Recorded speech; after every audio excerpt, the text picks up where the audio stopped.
My boy. 2 games at TD Garden. 2 games at TD Garden.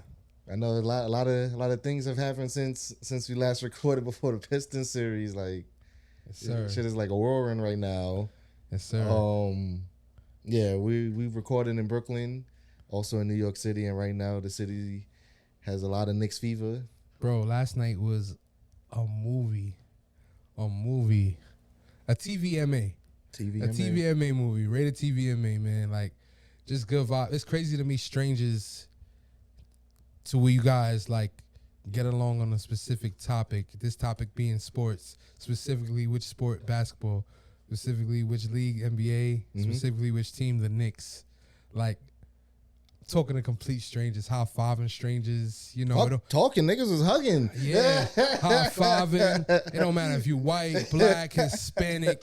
Yo, you a Knicks fan. We are finally here. We are getting there.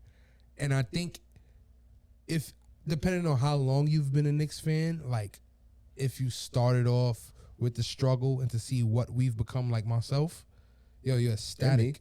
You're ecstatic. Yo, I woke up this morning like I won money or something. Like, that's the mood I was in. Like, oh shit, I got paid. I didn't get paid yet though, but like I got paid. Like, you know what I'm saying? Knicks won. Nah, the sun was shining a little. It hit a little different today. Hell yeah, boy! It's like I can't explain the feeling, son. Like we won, bro. Like, we took 2 games in the Garden, man, TD Garden, and nah, I think it's that Knicks fever because we was talking about it too. Like, after we left the watch party, we have so many teams in the 4 leagues, but you would have to say the one team that can unite these 5 boroughs is the New York Knicks. Mm-hmm. And like, even baseball with the Yankees used to be, but there's a large Mets contingent, so it's not. But there is mostly predominantly a Knick town. So when the Knicks are good, the city is on fire because everybody is happy. From people to Dykeman, Upper East Side, Tribeca, Bushwick, Canarsie, Ridgewood, like everybody eating when the Knicks win, bro. So you just feel it in the city. Man, yeah, it was such a good night, man. Went out. Shout out to Knicks Fan TV. We popped out to the Ainsworth, Terrence and I. We popped out to it was a great shout out to CP and the fan. Definitely a great watch party. Had a good time. Man, it was cool, bro. Just a great time, you know. This just everyone anxious. It's like everybody in the room, you could feel the energy. You could feel we always rooting for the Knicks. We wanted the Knicks to win. And they pulled off game 2 at TD Garden, down 20 again. Back-to-back games, down 20 to come back to beat the reigning champs, the Boston Celtics. But before we get there, let's talk Detroit in 6. Or the Bad Boys. Yes, sir. The Bad Boys. Well, that series, you know what that series, it was when, like, looking back and deciphering what had happened, it was like if the current Knicks was facing the 2021 We Here Knicks. Because it seemed like the Pistons is going through what we went through in 2021. Right. They're getting there. Yeah, you had a good regular season. You made it to the playoffs. Like, oh, shit. Like, they didn't even hit the play-in. Yeah, no one expected they them to hit the playoffs. Like 18, like so many losses last year. They escaped the play-in. You in the playoffs. You get 6 seed. You know what I mean? So like that's a big accomplishment for them, man. Nah, and definitely they had a healthy Cade. You know, you see the numbers he put up. The dude is promising. Cade Cunningham is going to be a great player in this league. But a lot of analysts, a lot of commentators, a lot of people affiliated with the NBA, just the disrespect to Jalen Brunson, man. Like, I hope they see it. You know, I hope they see what he's done so far, thus far, in comparison to Cade Cunningham. You know, the Jalen Brunson slander has. No, I think that's for me too. Like, I never was one for like pitchforks, but for them to outright say Cade Cunningham was the better player right off the bat was like a super slap in the face, bro. That's what I said. Like, you had the Pistons over the Knicks. You thought we was gonna be afraid of fucking Tobias Harris, Tim Hardaway Jr.? You think they're going to beat the Knicks in 4 games? What I said last time we sat in the seat. What I said? Knicks in 6? They was out their mind, son. They was out their mind. Jalen Brunson was the best player in that series, and he showed it, especially after eliminating them with that fucking crossover. MJ Ness of Utah back in '97, crossing the sun over, coming back. What was that? The flu game. Yeah. Just except Jalen Brunson ain't had the flu. Same result though. No, that was straight up separation. Same result. Bro literally like slid off my screen. Slid off the screen. Who was guarding him again? That's what everybody was asking. Exactly, bro. They had to come back on the screen, bro. Like, shout out to Jalen Brunson. Shout out to the New York Knicks, man. Pack them Detroit niggas up in 6. They're gonna be an up and promising team, but right now, y'all not it yet. Y'all not it. You gotta give props to the Knicks. Shout out to Thibs. Shout out to Cat. That game 4 he put on in Detroit. Bugged the fuck out. With the Hail Mary threes. Bugged the fuck out. Didn't do it in Boston yet. Best believe it's coming. He's gonna have a Cat game. That was. But to translate into the Boston thing, before I get to that, I think that Detroit series really helped us, son. JB Bickerstaff, he knew his team wasn't as talented as we were, obviously. JB Bickerstaff. I hate always homeboy. Crying after the game. I hate homeboy. I know. He did that last year with the Cavs when he was with the Cavs. he just cried like. But he coached his team to play physical. They got away with a lot of fouls. But no, see, that's the thing. That's why I don't like JB Bickerstaff, because he preaches to his team, be physical, do whatever. We play a gritty game. This is what we do. Fair. So why is it that when the shoe is on the other foot and the team is giving you your own medicine, you act like you don't know what the fuck is going on? And I hate that about him and Rick Carlisle, the Pacers coach, and Nick Nurse. Yeah, Carlisle. Nick Nurse does it. Nick Nurses also do that too. They'll preach to the team physicality, make sure refs can't call everything, just be super physical, but somehow the opposing team is not supposed to touch you. And that shit is like the weirdest mind trip. And then people always get sucked into the narratives. Because the thing is, JB Bickerstaff he tried to start that whole refs are against a small market team against the New York Knicks again in the Detroit Pistons series. And the stats showed they shot the most free throws in the first round. I was just about to say. Bro. It was more than that too. Like, they were just immature. They hadn't been there yet. They hadn't been there in so many years. Like, you know what I'm saying? Like, for example, Ron Holland. I don't know if you remember. I think it was game 4. The game Cat was going off. Cat loses the ball on the top of the 3-point line on the wing, and he tried to step over him. He accidentally grabs Ron Holland's leg going for the ball. Ron Holland gets up, tries to fight him. Cade pushes him off. That team was just so emotionally immature. They were emotionally unstable. Like, there was moments in the game where they let their emotions take grasp of a lot of things. I saw how Tobias Harris couldn't score, and he needed the crowd to get into it just to get everybody going. Like, you know what I'm saying? Knicks didn't need that. Like, they just weren't ready. They weren't fit to beat the Knicks. They surprisingly got to 6. And they had an amazing season, but it didn't correlate to the playoffs, which I assumed it wouldn't correlate. We had Jalen Brunson, we had Cat, we had OG. We just had overall a better team. They weren't beating us. I had the Knicks in 5 and finished in 6. True. But nonetheless, my whole point was that series was more physical than any other playoff series. That series was so physical, kind of brought back in the day, just a little bit. Like, you saw it. Like, it was very physical. And I think that helped the Knicks. With a quote from Josh Hart, when he talked about this Boston series, he said, we brought our bats from Detroit. He said they took the bats from Detroit and brought the bats to Boston. Yeah, see, I can see that. And you can see how it's playing. How Schroeder was playing Brunson. He was fouling Brunson every time Brunson dribbled. You know what I'm saying? But that's translated to Boston. Boston. And then JB Bickerstaff was like, what foul? Yeah, I'm the same, man. Enjoy Cancun, buddy. But, it kind of propelled us. It kind of prepared us physically to kind of safe to say manhandle the Celtics. You look at game 1, the ending of game 1, how Mikal Bridges. Shout out to Mikal Bridges. Yo, bro, I got on you this whole season, rightfully so. I could bring out points on why in which I say the things I say, but what you've given us in the playoffs, defensively, your energy, your effort, that's all I've been asking for. That's all I've been asking for all season. And the shit you did in game 1 and game 2, bro, more power to you, bro, because that's the energy we need. That's what Wingstop is. That's what we traded 5 first-round picks for. You know what I'm saying? So he took that ball from Jaylen Brown game 1. I've never been so proud to be a Knicks fan. That's that New York gritty shit I'm talking about. Give me your fucking lunch. He didn't want that ball. Jaylen Brown didn't want that ball at the end. You sat there and let Mikal Bridges just take the ball from you with the game on the line. On your home floor, too. In Son, front of your peeps. that emotion Mikal Bridges showed, that's what I want to see, son. That shit made me proud as a fucking Knicks fan, bro. That's what I wanted to see. That effort in game 2, him and OG, Mitchell Robinson. Shout out to Mitchie, no fucking snitchy.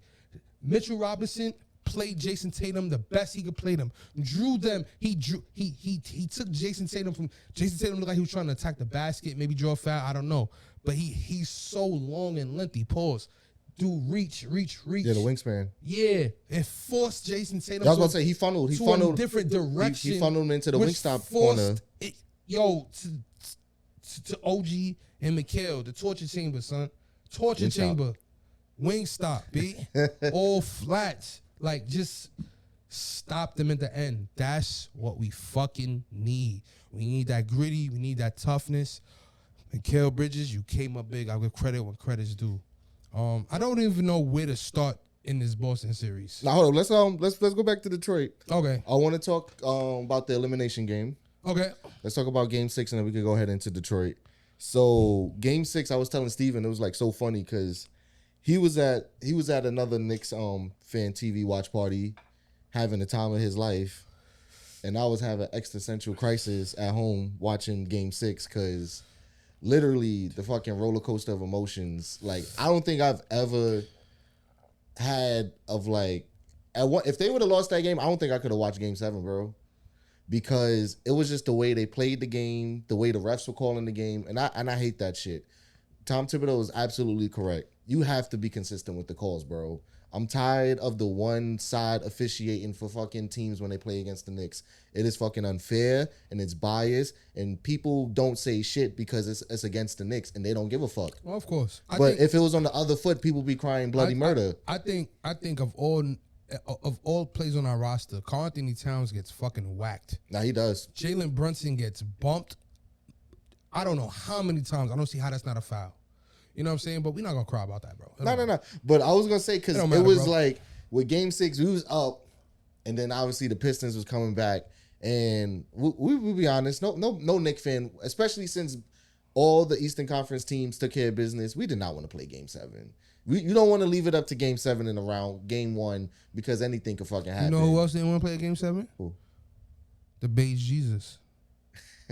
Jalen fucking Brunson, the fucking mayor, B. But yeah, so the anxiety was kicking in. I was like, yo, we about to come back to MSG, and Knicks fans going to be pissed. But like you said, the Beige Jesus had the ball. He knew what time it was, bro. And he turned it around. Jalen Brunson is now becoming Mariano Rivera. If you're not familiar with Mariano Rivera, he was a closing pitcher for the New York Yankees for years. Arguably the best closing pitcher ever to play baseball. One of the best Yankees legends. Like, he came in the game, he knew the game was over. He was coming in to finish the game. And that's exactly what Jalen Brunson is becoming. At late in games, I don't feel nervous. I don't feel like, oh my God, what's gonna happen? I don't give a fuck if Jalen Brunson misses. I was at the Ainsworth, game 6. Mm-hmm. Yeah, that crossover must have been like crazy in that bitch. Before that shit, I think Jalen Brunson took like 2 shots and missed. Mm-hmm. And I think everybody in there was getting tight. And I said, yo, who would y'all rather be taking that shot? You know what I'm saying? I don't want to see Cat taking that. I don't want to see Bridges, OG taking. Let that nigga do him. We gonna live and die by him, because best believe he lets us down and has a bad game. He won't have 2 bad games. That's true. He doesn't have back-to-back bad games. So let him. And then we left it in his hands. I saw Thompson. He's a promising all defensive player. You can see the promise in both those brothers. But your time is not now. Very true. Jalen Brunson knew what the fuck to do. The motherfucker came off the screen. Saul Thompson came off the screen, son. He came off the TV screen. Off of a crossover. That's how bad he read that shit wrong. Yeah, he was literally out the frame. And now Brunson could have took 2 dribbles. There was enough time. He could have took 2 dribbles, because remember, the Detroit got it back and then turned it over. There was enough time. He could have took some dribbles, stepped in. He could have took some dribbles, took a floater. That motherfucker knew what he wanted to do, and the shot was there. He knew he was going to make it. Yeah, because even if you watch the clip, Asar is thinking he's going to the lane.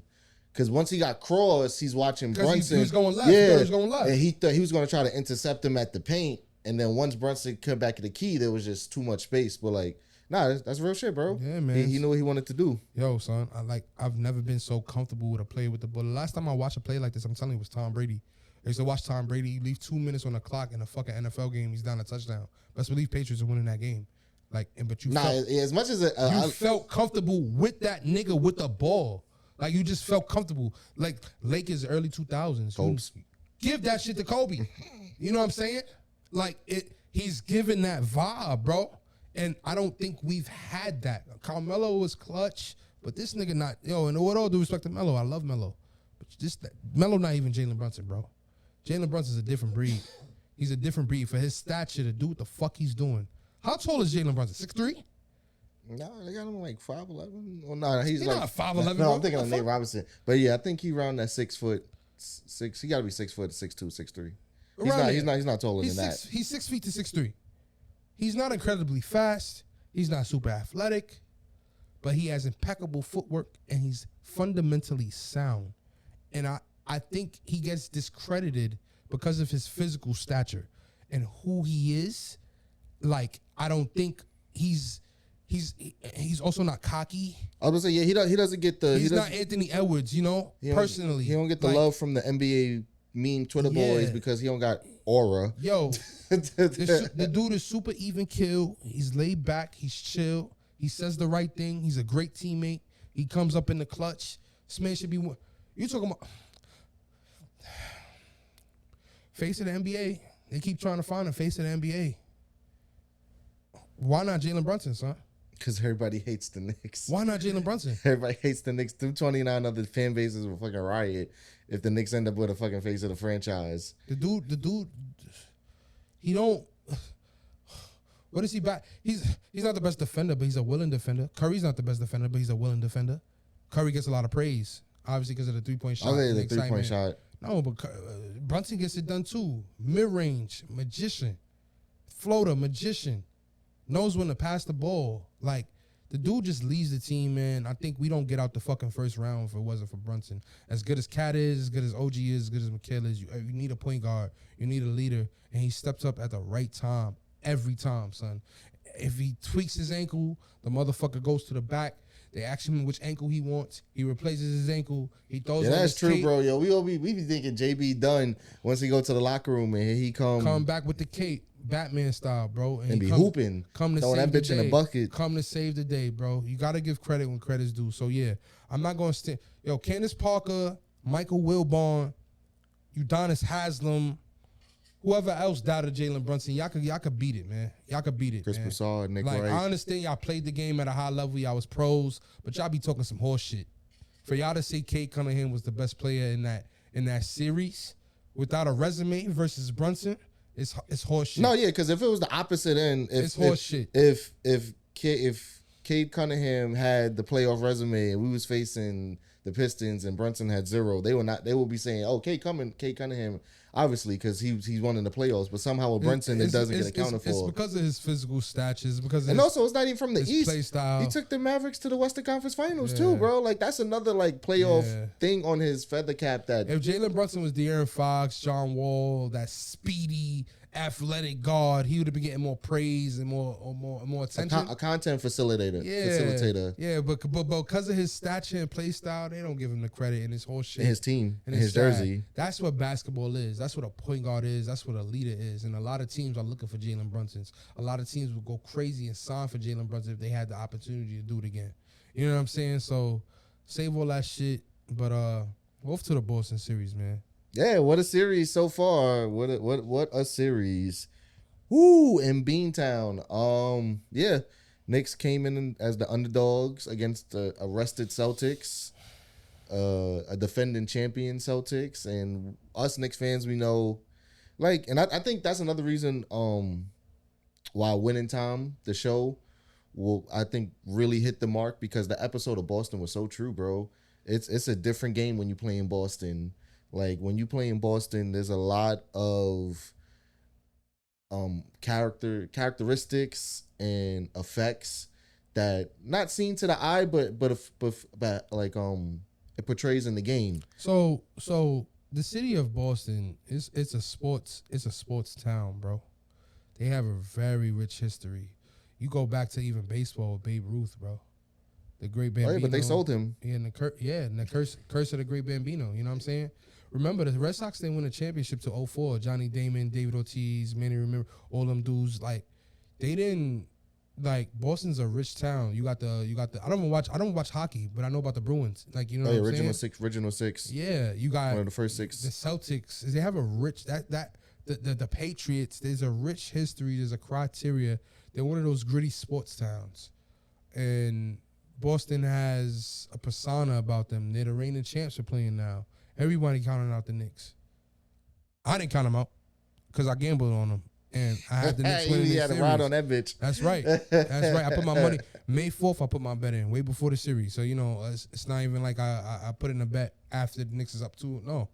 I had confidence in my team. I looked at the matchups, and I felt we were capable of beating them. And now we're up 2-0. So, I think let's dissect game 1. Let's dissect game 1, and I'm starting to see things clicking. Things are clicking in the right direction. Mm-hmm. I think from watching my personal take, I feel as if everybody's starting to do their job and know what their role is. You know, Mikal coming up clutch, OG getting on Tatum, and I'm sorry, I'm all over the place, but there's so many points I'm trying to hit. Thibs, he purposely didn't show everything he was going to do against Boston in the regular season. For example, game 22 versus game 56. Like, he hasn't. No, most people figured that. Also, we never had our full roster against Boston. But yeah, until the last time we played them. Most people figured that because that is smart. You don't want to give out your tricks in the regular season when you need them the most. For example, there was spurts like in the regular season he threw OG on Tatum, and I made this point, and OG was stopping Tatum versus when you threw Mikal on him. There was that possession with fucking Tatum scored on Bridges. Was that fadeaway? 4 in a row, like that 4 in a row where he scored on. That was he scored on Bridges. So you know, I look at it and I'm saying to myself like, oh, this motherfucker Thibs, like he knew what he was doing. Like you watch him now, he leaves OG on him. He has a game plan to stop their whole mid-range game, stop their threes, let them beat us otherwise. Like. I love what he's done with Mitch. As soon as, especially with this hacker Mitch, you see what the Celtics are doing. Like he allows the Celtics to get into the penalty and then immediately takes Mitch out. Like that's brilliant, and he's really out coaching Joe Mazulla right now. Tom Thibodeau is showing his coach experience, his coach expertise, and it's been put on the forefront. And the Celtics have been outplayed at this point. They've been outcoached, and I don't even think they want it. And Frank Mazulla, he has said the Celtics are playing lethargic, they're playing lax, and they're playing like they won 3 championships, like playing like they don't want it. And if you look at that last possession of game 1, when Mikal Bridges takes the ball out of Jaylen Brown's hands, if someone that wants to win a game, you don't allow that.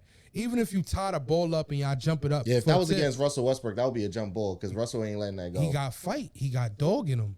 And when you watching the Celtics, I don't see no dogs, B. It's a lot of front running activities. I see an intellectual shooting guard in Jaylen Brown. I see a guy with endorsements who doesn't understand why people don't like him or why he doesn't get the attention he deserves in Jason Tatum. And then we mentioned this. We was talking before this episode started. There's only 3 players on the Celtics that's playing hard right now, playing like they want to win. That includes Jrue Holiday, Derek White, and Peyton Pritchard. Besides those 3, I don't see anybody on the Celtics willing to fight and win. Like we got the better Dominican, we got the younger Dominican. And Karl Anthony Towns versus Al Horford. You know what I'm saying? Al Horford looked like an old man out there. Like Father Time is cutting up. He been hooping since we was in middle school, Chief. Yeah. Bro been hooping. Joe Johnson. Yeah, bro been hooping for a minute. Days, bro. It's over with now. Like he was on the cover of NBA Ballers for Peep's sake. And he's still playing. And that's what I'm saying. Like, you saw how far he been in the league. He was on the cover of an NBA Ballers game to like still playing in this. You got Porzingis out there or whatever illness he's going through. Bro, take your time. There's no rush to come back. These niggas don't want to. You heard his quote? Nah, I didn't see what he said. Yeah, it said something about the Knicks. The Knicks at this point are probably favored to win. Like as a rival, as your opponent, like how do you say that? Like, nah, he trying to put the pressure on the Knicks now because bro. the thing is you don't say that. No, bro. The thing is the Celtics had the pressure, and one thing I was gonna say if we had recorded before the series is that I was glad that the matchup, how it played out. I'm glad that we was facing the Celtics, and I'm glad that the first two games were in Boston. Because I feel like if the first two games was at Madison Square Garden and we was the highest seed, all the pressure would have been on the Knicks, and I don't think they would have been able to handle that, especially having the first two games. And you know how important the first two games, as we see, how the first two games are super important. I'm not gonna lie. I also was mentioning to somebody earlier, like these first two games, they save jobs, bro. We lose those first two games. Not these games, bro. Game 6 save jobs, bro. Well, that too. Because if they would have lost 6 to 7, yeah, well, that's people was getting traded. That's a given. Thibodeau would have been out. But that's a given. We were supposed to beat Detroit. That's a given, bro. I'm talking about this series. Again, this team was built for Boston. Those picks for Mikal were traded so we can play Boston. Match up with Boston. I guarantee you, we lose those first two games. We take a game, and then we lose the next two, and we lose fucking 4-1. Tom probably out of here. Mikal probably out of here. I don't know. Mitch probably out of here. Like, I guarantee you there's going to be probably some... McBride, too. Yeah.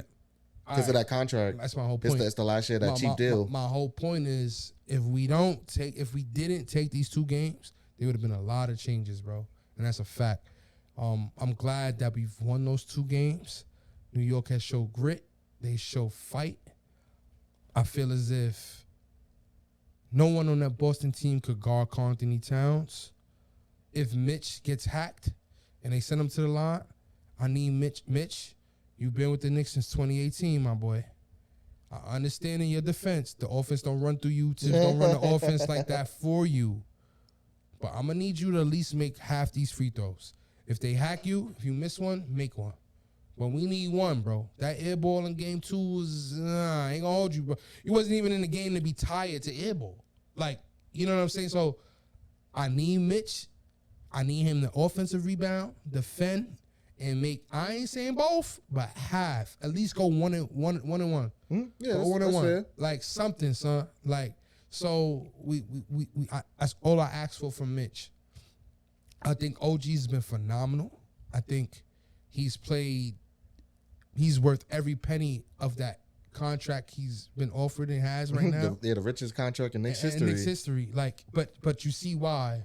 I love RJ Barrett, but RJ Barrett was not OG Anunoby, bro. No, very true. We were not. Same thing with the Karl Anthony Towns and Julius Randle. We don't get out of, like, for example, Julius Randle's not giving Game 4 versus Detroit. He's not giving that Karl Anthony Towns performance. Yeah, he's not sure. He's not making that jump. Them fadeaways, and that's Cat's. That's actually in Cat's bag. That's his game. I think Julius would have forced shit, and the shooting ability is very high. It's very key in the playoffs because there's not that much space because of the half court defense. And another thing about Cat, I want to get on. I need old boy to do two things. And we was at the watch party, and I pointed it out when he goes into Randall mode, and I'll explain what Randall mode is. I need Karl Anthony Towns at the free throw line or below. That's where his money is. That you can see it against Boston. Mm-hmm. I was proving my point. He catches that ball at the free throw line or below. Son, no one can stop that hook shot. I need you to either fade away, straight post work. If you want to facilitate from the free throw line, that's fine too. If you are at the 3-point line or above, I need you catching and shooting, and if you don't have the shot, I need you to give it up. He has these moments, I mentioned it before, where he goes into Randall Island. He goes into Randall mode. He goes into Randall mode. Like, he had moments with Duran where he catches the ball. So I'm specific. Yo, look back at this shit. I'm not making this up. Every time, I counted. There was a game in Detroit. He caught that shit 8 times. Mm-hmm. 8 times at the 3-point line. I was marking this shit. Every time he tried to create off the dribble from the 3-point line, something bad happened. It's either a turnover or a missed shot. Yeah, especially in like the half-court defense, then there's a lot of arms and hands. I need you catching and shooting from the 3-point line. If you don't got to give it up. If you are at the free throw line or below, go to work. And that's his bread and butter. And I don't understand why no one on the coaching staff is telling him this. I don't know why. Like, I'm an amateur. There's no reason I should be seeing this, and the coaching staff is not. But as you can see, he had a quiet 21-17 game against Celtics in game 2. Mm-hmm. If you look at where he scored the ball, everything was below. Or he got to the free throw line. We need it. We need it. It's so simple. That's all I ask from him. I hope he continues to do it. And it's safe to say Cat hasn't even had a breakout game. He had 21-17 yesterday, and that wasn't even his best game, son. That wasn't his best performance. I think he can do better. I think he's played well. But yeah, I think he's gonna have some home cooking when we come to the Garden this weekend. Yeah. I think I want to see a little more threes. You know, he took 1 3 yesterday. You know, I want to see a little more threes. No one on Boston can stop him. No one. They're throwing Jason Tatum on you. That's food. Drew Holiday, BBQ, food. Al Horford, chicken. food. The only person that can contest him is Porzingis, and he is not present. I need you to violate, bro. I need you to go for 30 and 20. That should be his criteria. Mm-hmm. Let me go for this. This is what's gonna help propel us to win. OG's gonna do his thing. Mikhail's gonna do his thing. We take game 3. It is cooked. That is it. That is it. I don't care if Celtics take game 4, because you know what? Game 5. Brunson will have a closing game performance. In Boston? Whether it's in whatever closeout game, as long as we get 3 wins, mark my words, bro. Brunson will have, he knows what to do and when to do it. We have the leader. We have a superstar finally. Finally, he's maybe not the what you're used to. He's not the 6'7" wing who can shoot. Be T-Mac, he can shoot. The person he jumping can out the dunk. Right. We don't have that. We have a different type of superstar who leads our team. We got a basketball player who leads our team in a right. Correct, bro. A skillful basketball player willing to win with a real Kobe mentality. Not that fake shit Jason Tatum on. That nigga Jason Tatum don't want the ball. He's the opposite of Brunson, bro. He don't have that dog in him, bro. Brunson's a dog. They gonna fight. Josh Hart gonna give it his all. They gonna fight. OG gonna fight. That's true. Boston don't have that shit, and it's shown, bro. You just let Mikal Bridges take the ball from you. That's all I needed to see. You don't want to win, nigga. Game on the line. You let another grown man take the ball. Yeah, it's jump Force ball. the refs to make a fucking call. You let this nigga just take the ball from you. Give me your lunch. He's like, here. That's what he did. You don't want this shit. Y'all don't want it. We do, nigga. We want to go to the Eastern Conference Final. And you know what's crazy? I want to see Indiana. From last year, them talking all that shit. I want to see Indiana. We can't count chickens until they hatch, but I think that's probably the matchup that both fans, especially because we know how last year's with the injuries. Triple H saw it. You saw Triple H last year with Brunson when he fucked up his hand. Mm-hmm. He had Halliburton and Jalen Brunson in the ring. He saw it. This is the Eastern Conference Finals. It's looking like. No, yeah, because we were supposed to go to the finals, but the injuries really caught up to us in that Pacers series. Man. So fuck this up. If it turns out that way, that Knicks and Pacers events, I think that will be the rightful Eastern Conference Finals matchup. You know what? There's no injuries this time around, and let's get to it. But for the games coming back home from the Garden, with taking 2 in Boston, it leaves the Knicks in a very great spot. Everybody would have been happy with a split. Like, winning game 1, people was already like, we already got the job done. We'll play game 2. We'll see. But to win both games in Boston, and now you come back home to Madison Square Garden for games 3 and 4, you honestly, like Steven just mentioned, you just need to win 1. You just need to win 1 at these next 2 games, because then that's 3-1. You go to the Celtics, and they already showed just getting to 3, because if the Knicks go up to 3, I don't think they're going to lose 4 straight games. I just don't think, nigga. That's what I'm saying. We not, bro. So if you get to 3. There's no one ever came back from 3. I want to see them win game 3.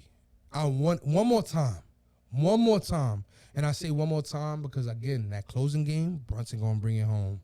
Brunson's going to bring it home. So I want to see it one more time, specifically game 3, not game 4. but we have to get one or the other. But specifically, I would like to see game 3 because now Celtics down 3-0. Maybe they get game 4. We get lackadaisical. Now it's a gentleman's sweep when we go back. Jalen Brunson has a performance like we all know he can do. That's what I want to see, son. I think also, too, because now game 3 is going to be crazy motherfuckers in the crowd now, bro. Like, game 3 is probably going to be the most raucous we've heard the Garden since probably that first series against the Hawks. Like, people are going to be biting, especially if it's an afternoon game, too. So, people are going to be coming in with, like, super energy. Like, you already know they got the playoff shit outside the arena. People just gonna be coming in hype. I wish the game was later. I don't know why the fuck it's... I actually like the afternoon game. I actually like the afternoon game for game 3, bro. It's the only game on Saturday, bro. I like it, bro. I would say that if it was 2 games, but there's only 1 game. Nah, we usually always get like a mid-afternoon game at the Garden. You see how tonight they threw this only game on 8:30 on a Thursday night? Saturday night only game, Boston, New York. You telling me you putting that shit 3:30 versus 8:30? Catch, bro. You out your mom, people bro. Gonna be watching regardless. Nothing like a mid-afternoon of course. playoff game, especially between Celtics and the Knicks. Like, I fuck with it, bro. I hope these niggas take them out though, man. Like, Boston don't want it, bro. They don't want it. They don't want this series, and it's so blatant and obvious. I just named the 3 players on Boston who want the series.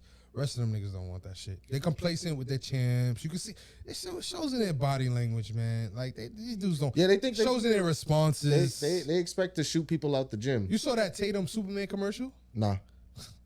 It's the worst timing for this commercial, but he's in a commercial where he's playing to be Clark Kent, and he's coming in at the right time. On the basketball court or like somewhere? This is all off the court. Like it's it's a fucking endorsement. Like I forget what it was for. I think it was like an NBA commercial. Like, but he's like Clark Kent. He had like the Superman, and then he has a suit on, but you can see the Superman shit underneath. Get that nigga up out of here, man. No,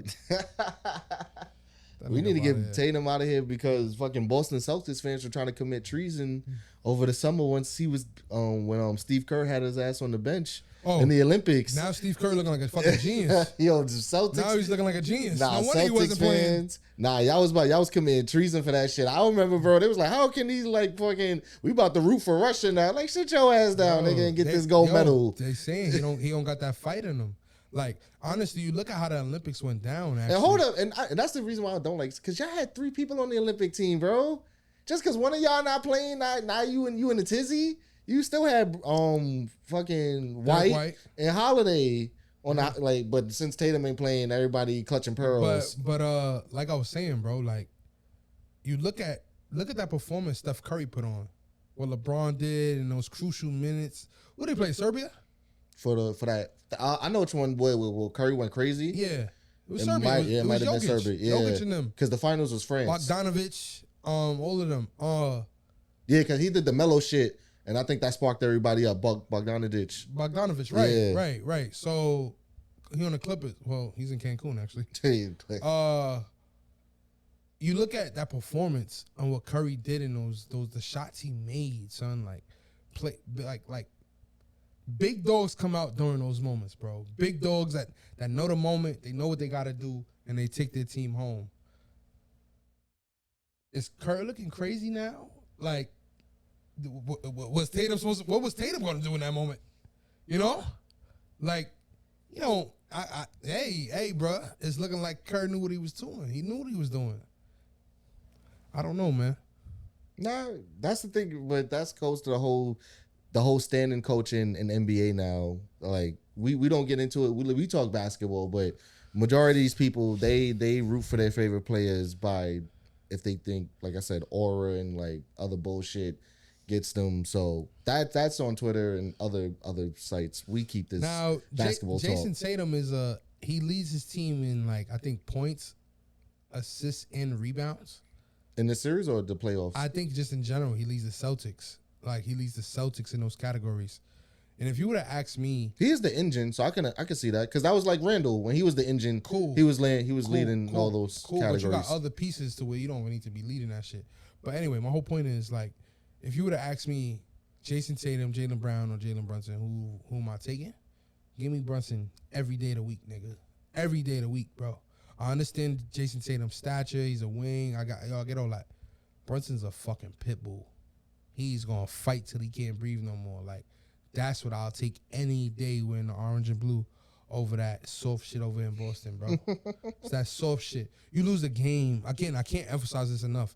You lose a game so you let a motherfucker take the ball from you. Literally, not a steal where he stripped it from you, he making a move. That's different. I can live with that. Now he got football ripped. You let them, that's exactly what that shit was. You let him physically take the ball from you with the game on the line. That was game one. Mm-hmm. You go to the podium, and I'm speaking on Jaylen Brown right now. You go to the podium and you tell him how it was unacceptable. You guys didn't play to championship like standards, and you took a shitload of threes and you missed. He comes out game two, Jaylen Brown, I'm speaking on, and you see him, he takes a three if it's available. Other than that, he was sitting there pounding Josh Hart away, getting his little twos off.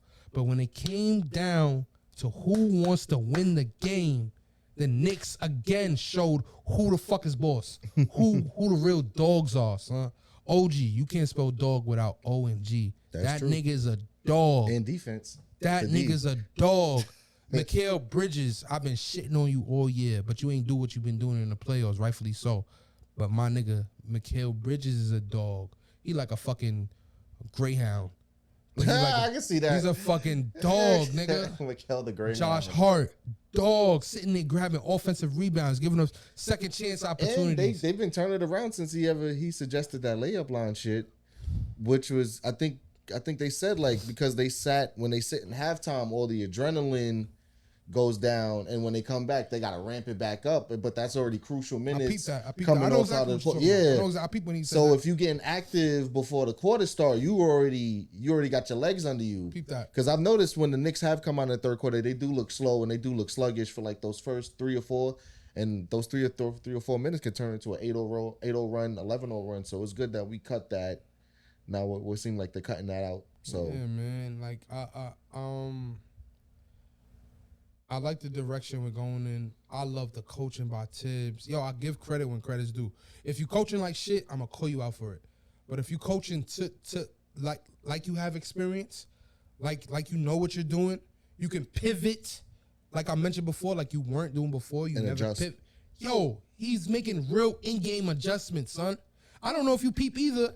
This times he takes out Bunson for McBride, and then he takes out somebody else and throws Mitchell Robinson in there. I think it's probably Cat. And we go all defense. And then when it's the next possession, he calls timeout. And then we get Bunson back. And then we get Towns back in. Like, he's been doing this offensive, defensive thing, but at the right times. And that's what I love to see. That motherfucker saving his job right now. You know what the fuck he doing. That dude got experience, man. Nah, he always wanted the Knicks job. So he assisting with the Celtics with Doc Rivers back in 2008 when they won the championship. This dude, he been with us in '99 with Jeff Van Gundy. They said this is always his dream job. Yo, Chicago, Coach Derrick Rose to an MVP. Timberwolves had a young cat, immature cat. They didn't get along. I thought you was about to say immature Butler, but no, Butler wasn't the one that was immature. Butler came from Chicago. He was already had a little time in the league. Nah, but when he went to Minnesota, Butler stormed off.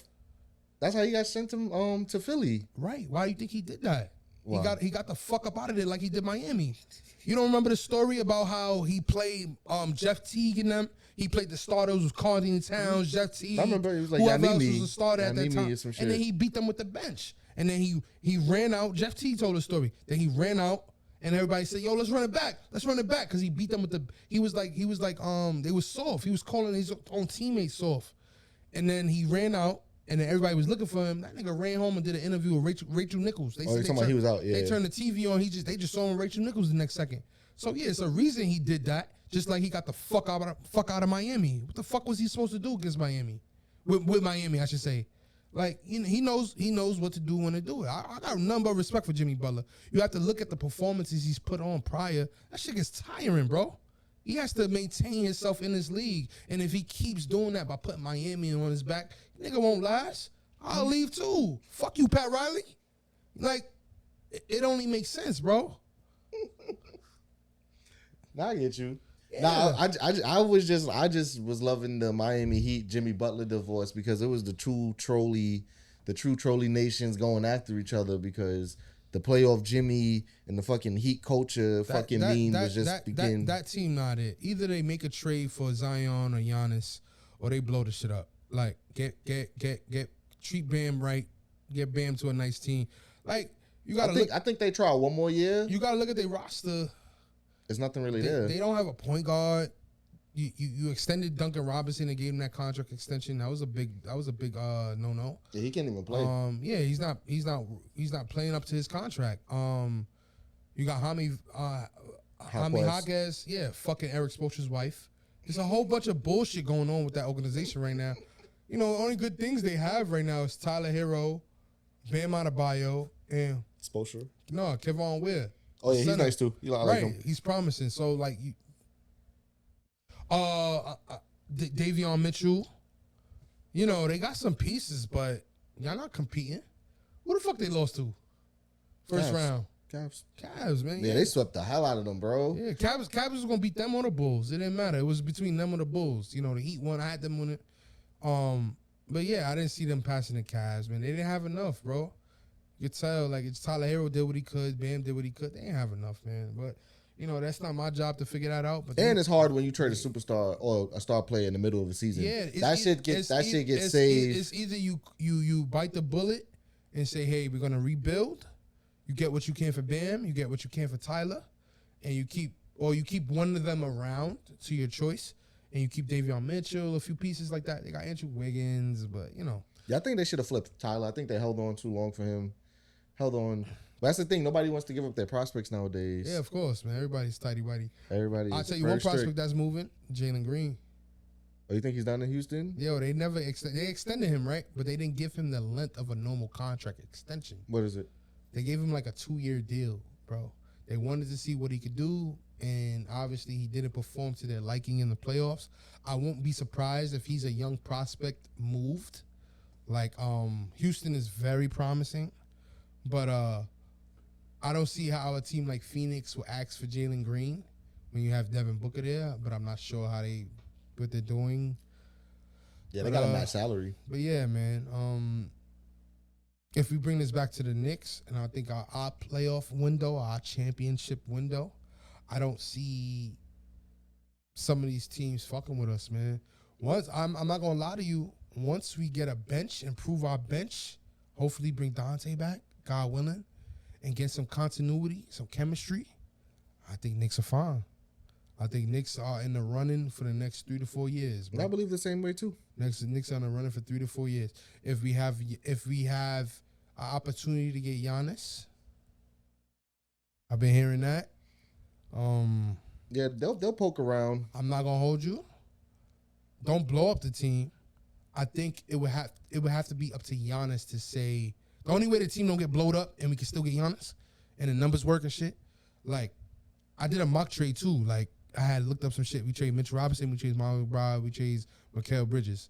Like, those three with like 2 second rounders and a first round, whatever we got left gets us for Giannis and like a role player. Yeah. I'm not gonna hold you. I'll pull that fucking trigger in a heartbeat. Giannis is built for New York. He came from nothing.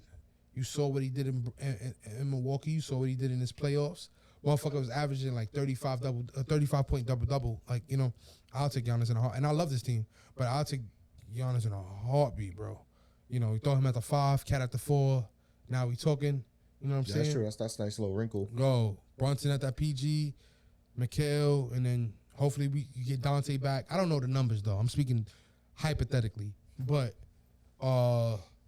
you know, it's if he's available, I wouldn't mind getting him. No, well, like you said, we'll see in the summer. But right now, we still playing, and we excited about that. So, like you said, Game 3, I think is going to be a must-win. I think for both teams. I think the Knicks shouldn't rest on their laurels that they got 2 games because, especially like you said, you want to get to 3. You got to 2.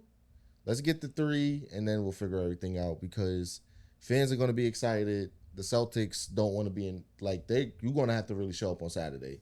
Like, we can't have the Knicks sleepwalking. Because even when I went to Game 5 against the Pistons, I was kind of tight because, like, they came out. They had, like, no energy. I'm like, you can close out the series. You game at home, right? Yeah, you could close out the series at home. That shit shocked me, man, how they came out. Yeah, they can. It's like, I'm not gonna lie. I'm telling you, bro.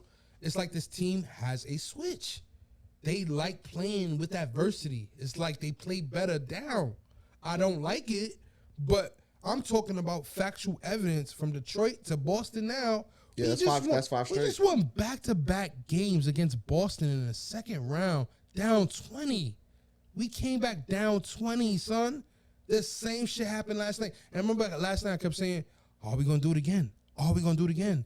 And we fucking did it again. Deja vu. I think, the Knicks have a switch.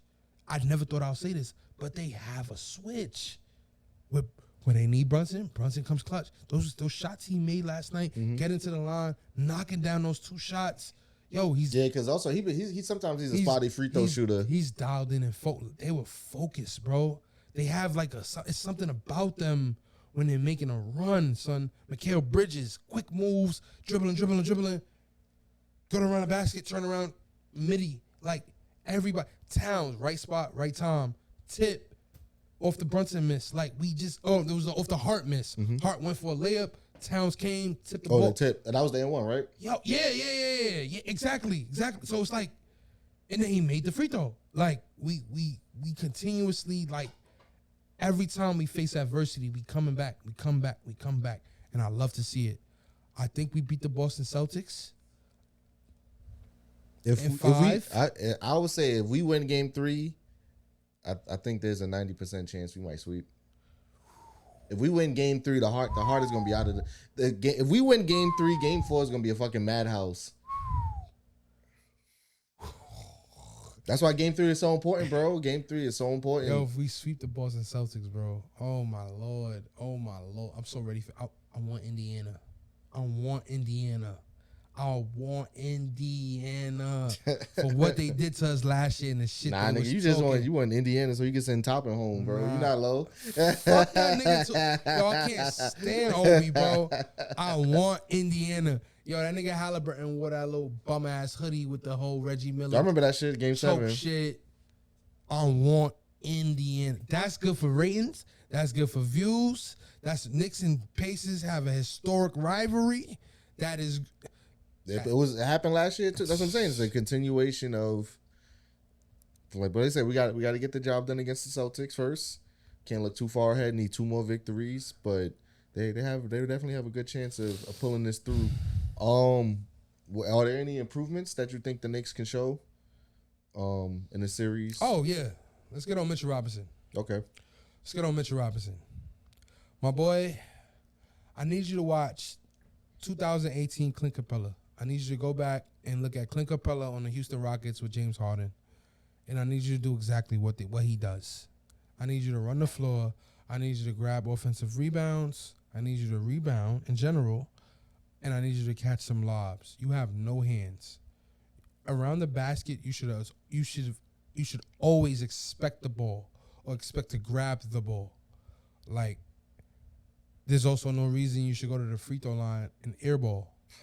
Like, I understand mistakes happen, but you've been out. If anything, you could have been practicing on was your form or whatever way you can fix your free throws. If these dudes hack you, make them pay.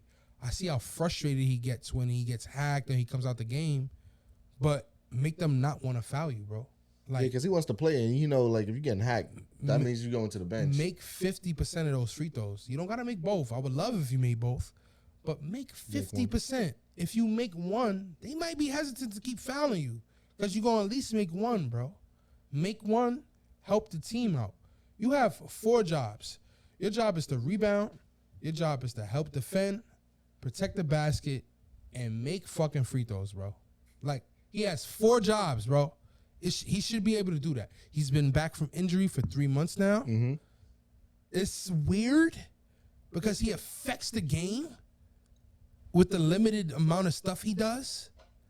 But sometimes it's like he looks like he can move. Then the next minute it looks like he's like lethargic and he can't move, like he's running in mud.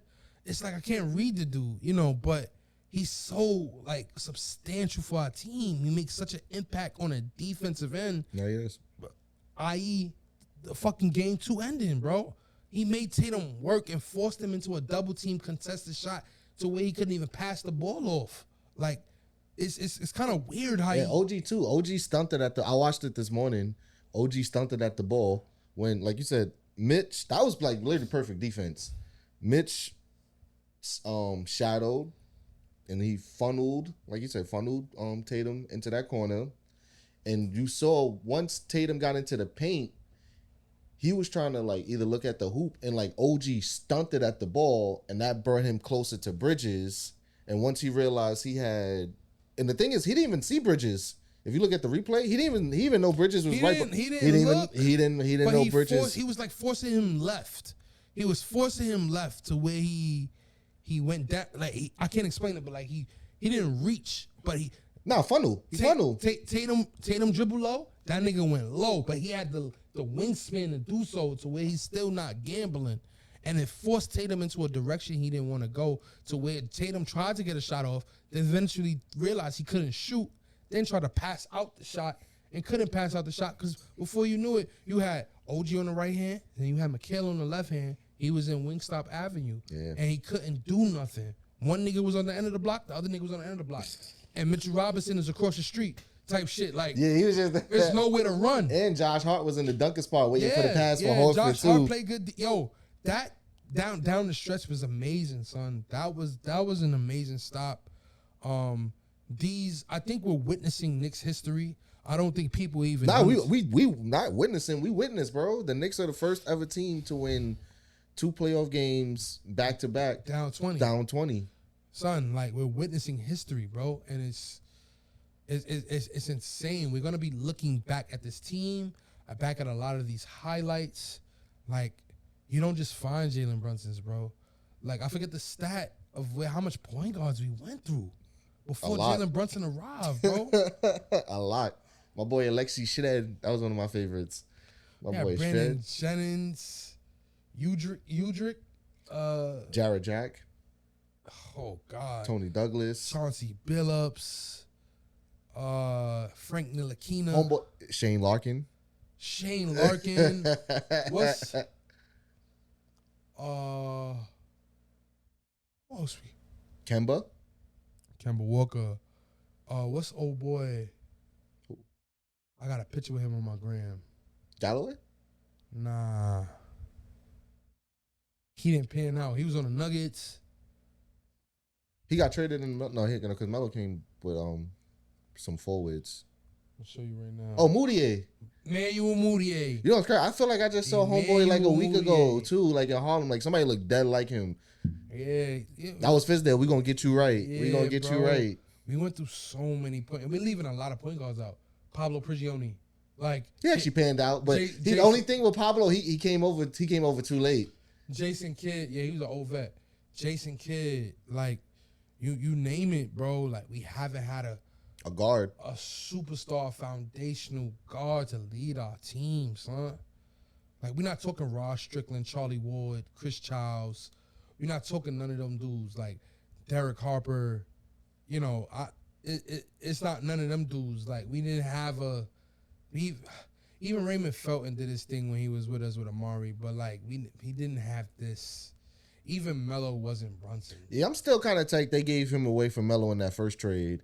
Felton? Yeah, because Felton was cooking, bro. Yo, that's the thing. Like, that's probably one of his best years. I remember he was cooking, bro. And like the thing is now looking back, because we was hype as fuck for Melo. We was like, yeah, if I could trade the farm. But I heard that was Dolan who pushed that shit. That's because that was when that was because the business and basketball got on both sides. Bro, he was impatient. All he had to do was wait for the summer. But Melo was also impatient too, because that was the lockout that summer, and Melo wanted that guaranteed max before they didn't know what was going to be next.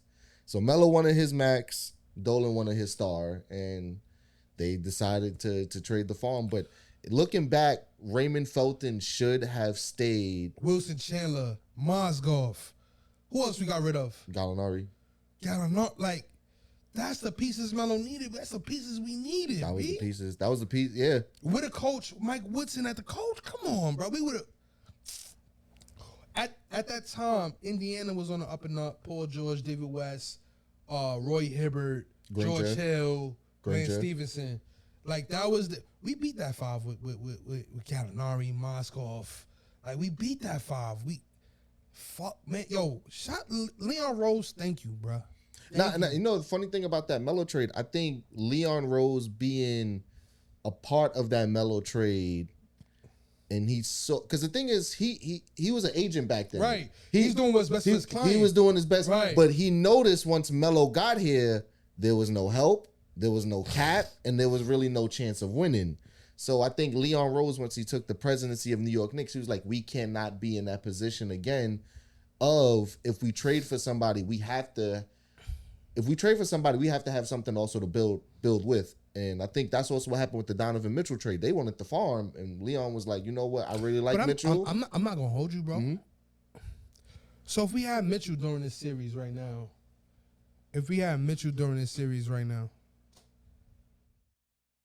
You Gucci. That's Yoba? Oh, okay. No, we're going to wrap it up like two. Okay. What was you saying? What you had? Yeah, if we had Donovan Mitchell during this series, I would wonder what would happen defensively. And that's like the only con of thinking of a Brunson Mitchell backcourt. Because we were better off just giving those picks to, they wanted RJ in those picks. Nah, they wanted everybody, bro. Who else they wanted? They wanted Obi, and they really wanted Grimes. And that was the one that Leon was like, nah. Like, they was really, he talked them down. They wanted RJ, Obi, Quick, and they really wanted Grimes. Like, they wanted picks. With picks. They wanted all four and picks, bro. Yeah, he could fucking sock it. He can sock it. I mean, like, offensively, it's like give or take. It's like what you want. Because Donovan Mitchell just put up 45 and some other stats the other night in the game 2 loss against the Pacers. And I'm looking at him and I'm looking at Brunson. What that backcourt would be, bro, would have been if Rose pulled the trigger on that trade. But obviously you don't give up the farm just for that Donovan. You can no way. Yeah, because then what are you building with Brunson, Mitchell, no picks and no youth? Like you back in square one, bro. You ain't doing shit. That's just straight greed.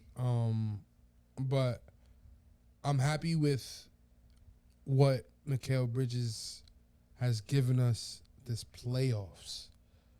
I said it was so vital. If you watch him in game 2, again, he didn't score the first 3 quarters of game 2. He outscored Jason Tatum. It's crazy. He outscored Jason Tatum for the game, and he didn't score in the first 3 quarters. Damn. Which is insane. It's an insane stat. I was watching ESPN earlier, and they mentioned that shit, and I didn't think about that. Jason Tatum finished the game with 13 points. And he finished with 14. Mikal Bridges finished with 14 points that all came in the 4th quarter. But I said this to you from a long time ago. I said, this is money time. And I said, we're going to need those mid-range shots. And he came in at the perfect time and knocked down a lot of those mid-range shots, knocked down the 3, got a layup. You know what I'm saying? So Mikal Bridges is the better fit. Would I have wanted to see Donovan Mitchell? Of course. But defensively, or both sides of the floor, as far as fitting this puzzle for us to win a chip, Mikal Bridges is the better fit. That's real. Toast to Mikal Bridges. See, I had your back, Mikal. I had your back. I'm not wrong though for getting on him. Nah, I'm you not wrong bro. for getting on him. When but like I said, I think also with him coming to the Knicks, it's a new team. Also, like I was saying, he had that Brooklyn Nets malaise on him. Yeah, you got to see what it was with the orange, blue, and white. And you know, especially like watching Mikal this season, I don't think he wants to step on toes. So, you know, him coming to the new, like, you know, coming to his boys team, but then they already had, like, Deuce is still here, Mitch is here. Like, I think he just wanted to find a way to, like, step in. Because another reason why Campaign got signed was because of Bridges. I think to make him more comfortable because they were cool. And also Shamit. Him, Campaign, and Shamit were cool. Yeah, they were really cool. So I think Leon really, because I don't think Campaign is going to be back. I think Kolick is going to take that. I'm very intrigued to see however it ends, bro. However it ends, I'm very, very intrigued to see what Leon does to this bench. That's true, but we'll save that to after we're still on this postseason run. But yeah, y'all, Knicks up 2-0, game 3 and 4 at the Garden this weekend, and me and Steve will be back to recap all the madness in Knicks land. In this crazy city right now, because it's hot. Knicks fever is hot. He even told you, he even said before it, he was like, yo, my Instagram is going crazy with Knicks content. So the city is buzzing. People want it. Let's get this W's in advance, y'all. Yeah.